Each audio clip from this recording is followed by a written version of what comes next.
Recording studio Mirganj. Yadav ji होई ते हल्का में ले ली, बोल काले तोहरा के घर से उठा ली। कैसन बात बा? यादो जी होई ते हल्का में ले ली, बोल काले तोहरा के घर से उठा ली।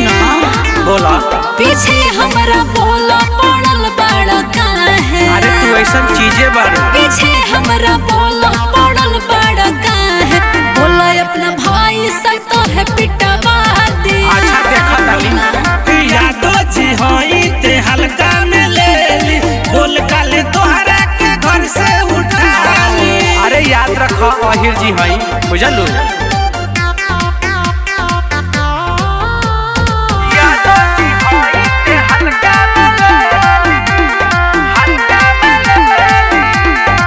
जब से देखनी तोह के चहनी, दिलवा के रानी तोह के कहानी। अरे हो करे बुझतनी जब से देखनी तोह के चहनी, दिलवा के रानी तोह के मननी। दिलवा अपना तू रखो का। अरे पागल करबे का?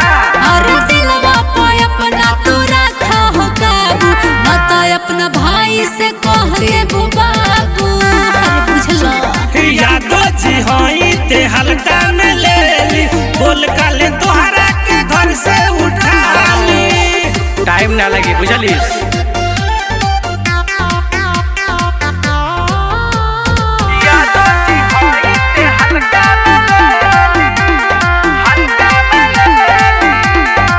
उठ गुलाबी आँख शराबी, सूरज कहेला या तो जीवानी। सब माई गोट भुला जेबी। उठ गुलाबी आँख शराबी, सूरज कहेला या तो जीवानी। पायल से हमरा तो हो जाई बघायल। अरे बाप रे करे। अरे पायल से हमरा तो हो जाई बघायल। सुनो सतरु धनी हाथ नहीं लागे। अरे बुझला यादो जी होई ते हल्का में ले ली, बोल काले तोहरा के घर से उठा ली। अरे कबू आओ जादो जी के टोला।